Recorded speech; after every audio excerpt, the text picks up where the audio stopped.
The operator of the Fukushima Daiichi nuclear plant says they are slowly learning more about the damage at the #1 reactor containment vessel. The destruction was caused by the 2011 accident. Engineers are investigating leaks in several places in the containment container that houses the reactor. They're injecting water to cool nuclear fuel. Because the circulation system was destroyed, the water is leaking and pooling around the site. In November, crews using a camera-equipped robot discovered 2 leaks in the lower part of the containment vessel. They examined the images and other data and estimate that more than 1 ton of water may be leaking from unknown holes or cracks. The engineers plan to use another robot to find other possible problems. They'll expand their search to include the suppression chamber linked to the containment vessel through a thick pipe.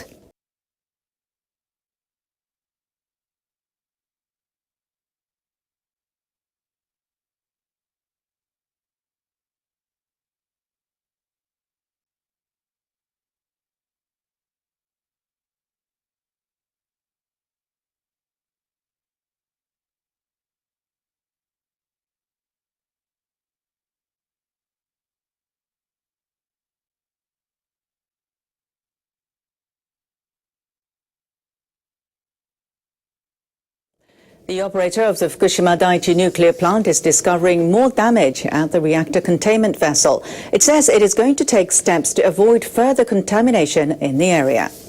NHK World's Mitsuko Nishikawa reports. Engineers are investigating leaks in several places in the container that holds nuclear fuel.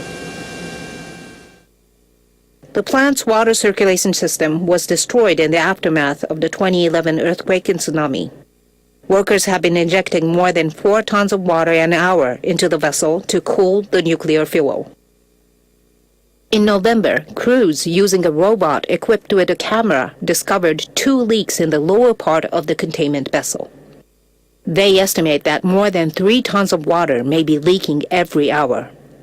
The engineers have also learned that more than 1 ton of water is leaking from elsewhere. They plan to send in the robot again to search for other possible problems. They say they'll expand their search to include the suppression chamber linked to the containment vessel. At the same time, workers are trying to contain leaked and leaking radioactive wastewater on the site. In February, they will test how much radioactive strontium, an absorbent material placed underground, can remove from leaked wastewater. Workers will dig a 20-meter deep hole near the leaking tank and bury the absorbent. The measure proved effective at the U.S. nuclear facility. However, some believe it won't be as successful with the salty water that has accumulated at the Fukushima plant. Tokyo Electric plans to assess the test results to decide by late February whether to fully introduce the absorbent. Regulators have told Fukushima Daiichi's operators to reduce radiation at the plant's perimeter. They're concerned about reports of measurements 8 times the limit. The regulators made their demand to representatives of Tokyo Electric Power Company. They said radiation in some parts of the plant's perimeter is 8 millisieverts a year. They told the firm to get it below the limit of 1 millisievert a year by March 2016. The regulators said cutting the radiation will reduce its impact on the environment outside and the doses received by plant workers. Company representatives say 90% of the radiation at the edge of the plant comes from tanks of contaminated water. They say they'll treat that water to get the radiation down. Some experts question whether the work will go to plan.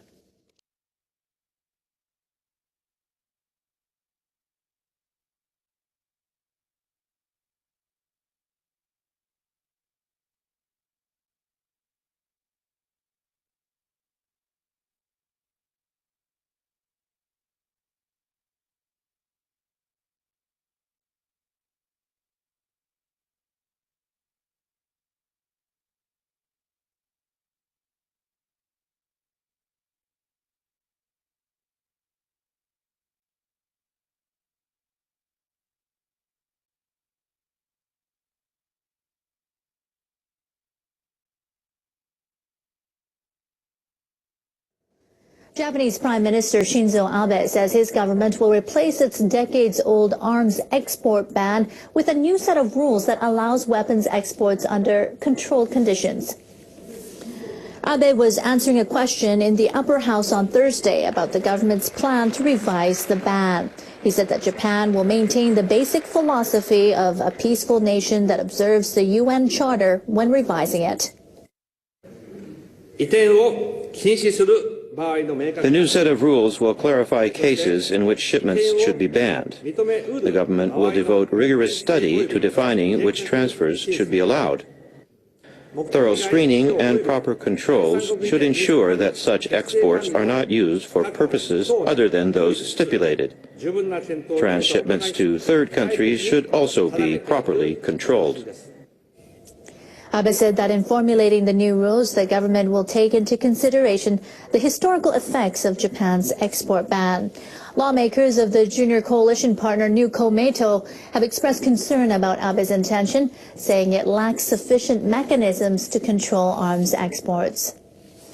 Some survivors of the atomic bombings of Hiroshima and Nagasaki will travel to Mexico to speak about their experiences after the attacks.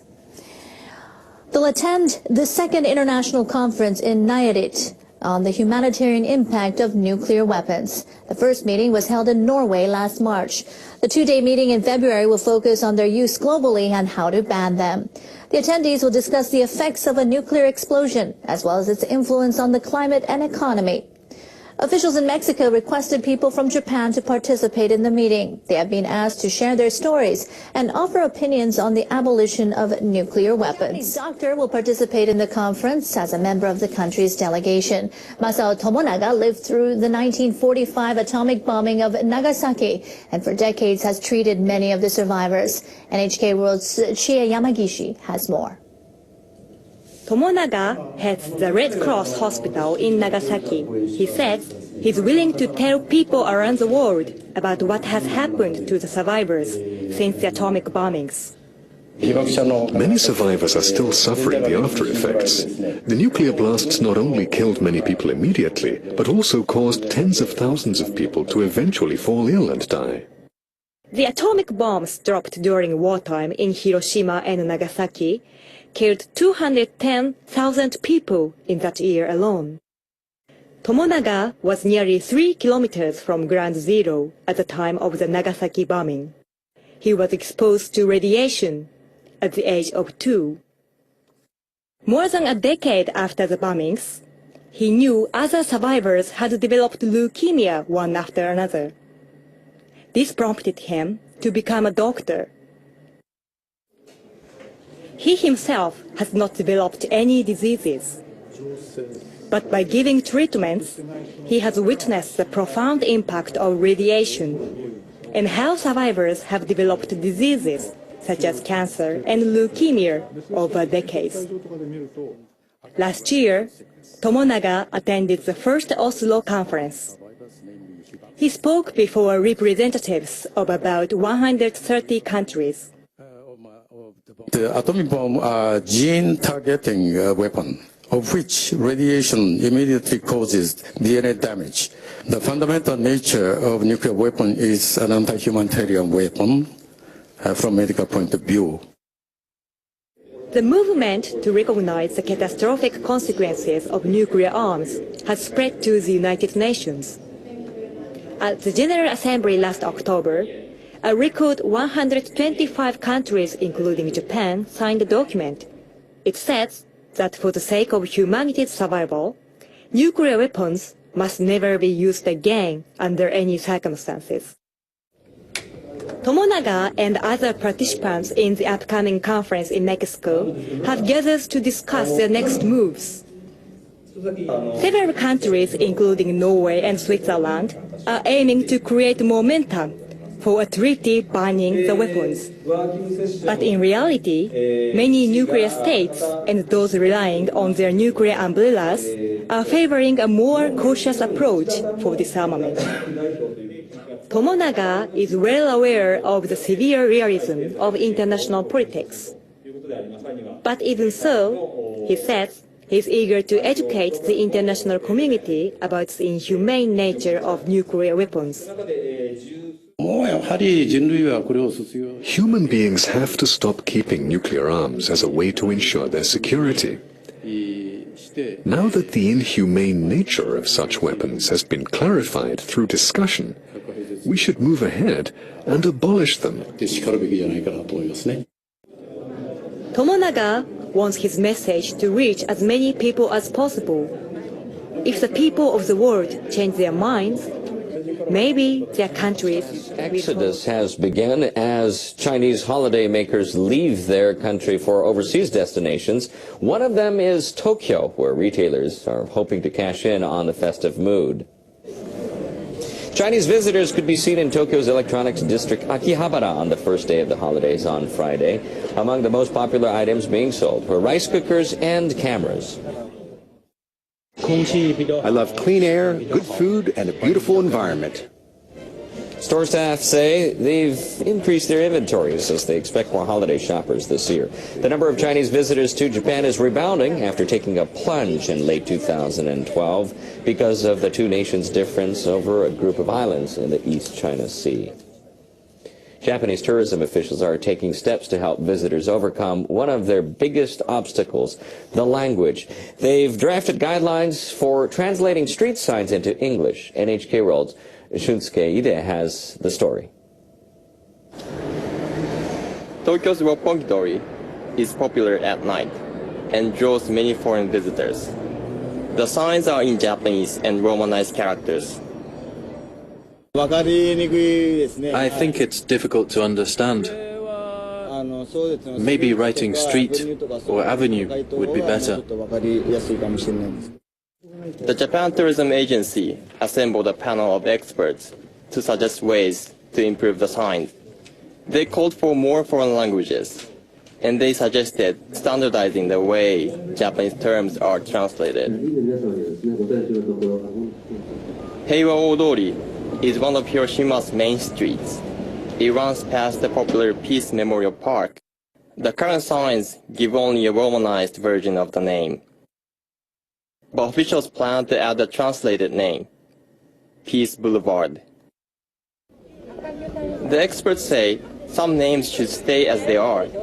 Kyoto's Kiyomizudera is one of Japan's most famous attractions, so they'll keep it as it is, but add the word temple in English. Japan's famous volcanic baths are called onsen, or hot springs, or even spas. The experts say they should be standardized as onsen, a word most visitors already know. Some local officials are already following the guidelines, but one member of the panel said he hopes they become the norm. The government has drafted these rules, but we need local governments and private enterprises to put the ideas into effect.